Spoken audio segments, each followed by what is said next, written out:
On October 23rd, 1920, the Acme Packers football team, which is now known as the Green Bay Packers, played their very first game for the American Professional Football Association, which later became known as the NFL. Facing off against the Minneapolis Mariners, they would go on to win 7-6, starting an historic franchise that is still around to this day, located in the smallest city that hosts a professional sports team.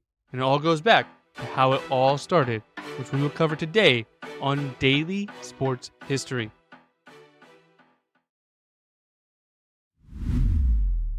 Welcome to Daily Sports History. I'm Ethan Reese, your guide as you daily learn more about sports history, increasing your sports knowledge. And today's trivia question to listen out for is, what company originally sponsored the Green Bay Packers?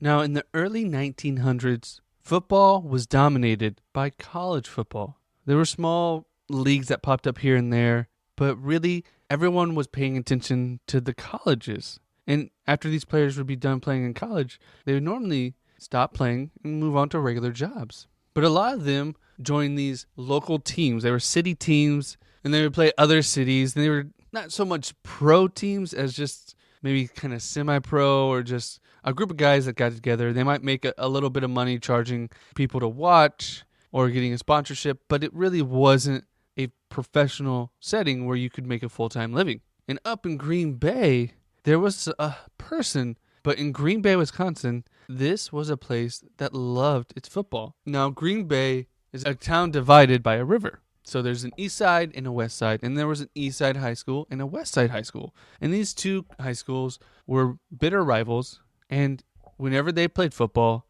everyone in the town went to go see. And in the 19-teens, there was a player on the east side that became a standout athlete, and his name was Curly Lambeau. And Curly stood out. He even started as a freshman in high school and played all 4 years and helped East Side beat the West Side his senior year for the first time in a long time. But then when he graduated, he actually originally went to go try out for the University of Wisconsin, although he never went to any classes. And at this time, freshmen weren't allowed to play football.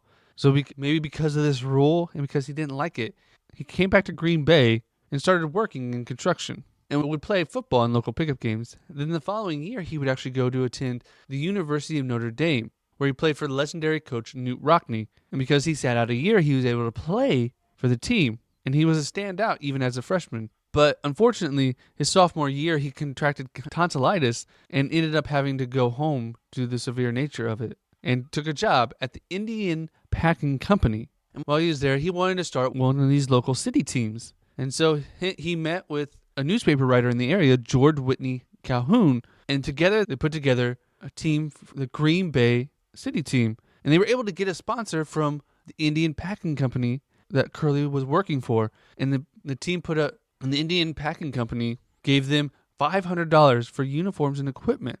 But they required the team to be named after the company. So they were the Indian Packers. And they would play their game at a local park called Hagermeister Park, which was a vacant lot just next to the East High School, and there were no bleachers, so fans would have to stand on the sides, and it was free because there was no fence or anything keeping anyone from getting in. So their first game was in 1919 on September 14th, where they played the Menominee North End AC, winning 53-0. And this was a home game for them, as they would only play 3 games away from Green Bay this entire season. And they would end up going 10-1, only losing to the Beloit Fairies, losing 6-0 in a questionable game, as this was in Beloit, and they had a local ref calling very favorable game with their local ref. As Green Bay scored 2 touchdowns that were called back, and prior to this game, the lowest they had ever scored was 33 points. And the entire season, they only gave up 12 points. They were a dominant team, as Curly was good, but he was bringing other players to play for the team. In the following year, they would be known as the Acme Packing Company, getting sponsored by Acme, a local company. And they would get the great idea to put a fence around the stadium. That way they could charge admission, allowing them to make a little bit of money from the season. And again, they would have a great season. as they would go 9-1-1. The first game of the season was against the Chicago Boosters, which ended up being a 3-3 tie at home. And the one game they played away was in Beloit, again, where they lost to the Beloit Fairies 3-14 under similar circumstances. Then in 1921, they started having even more success. Because of their great success, they were able to join the American Professional Football Association, a new pro league that had started with a lot of these city teams. And this league would eventually change its name a year later to the National Football League.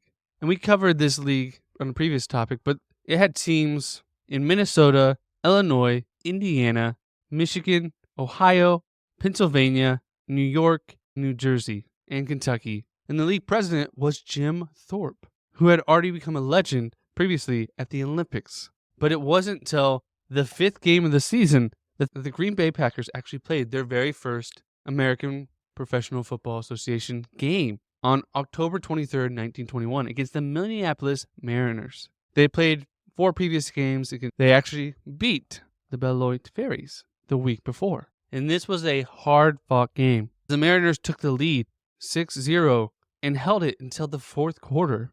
But they fumbled at the 35-yard line, allowing a short field for the Packers, who would eventually work their way and run the ball in towards the end of the game and make their field goal, winning the game 7-6, winning their very first professional football game, starting their win total, which today they have the most wins by a franchise in NFL history. Now, they would struggle a little bit more this season as they would lose 2 games, one to the next week to the Rockford Independents and one to the Chicago Stanleys, who later became their arch rivals, the Chicago Bears. They would end the season 7-2-2 with the American Professional Football Association record of 3-2-1. And over the years, they would continue to show great success.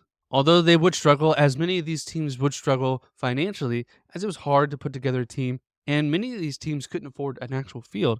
But the Packers did something unique. As in 1923, they would sell shares of the team to allow the people in the city to help own a part of the team. And this became known as common stock, which didn't include any interest or equity. And this is the stock that they still sell to this day. I am a current owner of one of these stocks, and you don't get any money from it. All you get is the chance to go to their shareholders meeting every summer, and you get to vote on some of the executives for the team. These are not the coach or the GM or anything like that. And these are kind of the behind the scenes people, the kind of board member people. So really not people you would know or names you would know from this. And you can vote proxy or you can go up there. And it's kind of an interesting format as they are the only team in America to have this ownership structure. And it's really what saved them, as it gave them capital to build out their stadium and make a stadium to entice more teams to come play them, and they would get more revenue from these games. And because of this ownership structure, unlike every other team in the NFL, they really cannot be moved. It has to be a unanimous vote to be moved, and no one's going to vote for that in Green Bay.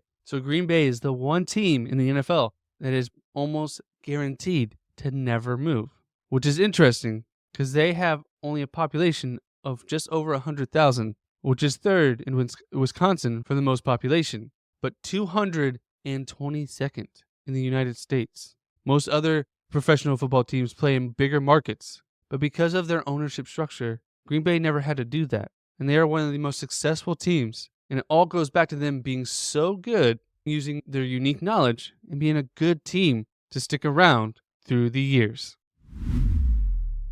And if you want to learn more about the Packers, check out the Poor Man's Packers, where you get all the information you need to know about what's going on with the Packers today in a fun, enjoyable package that comes out every week. And we'll put a link in the description for you to check them out. And if you enjoyed this episode of Daily Sports History, please share it with a friend. Hit that little share triangle button, send them a text, send them a DM, shout out from the rooftop. Come check out Daily Sports History. And we'll come back tomorrow for more Daily Sports History. And did you catch the answer to today's trivia question? What company originally sponsored the Green Bay Packers?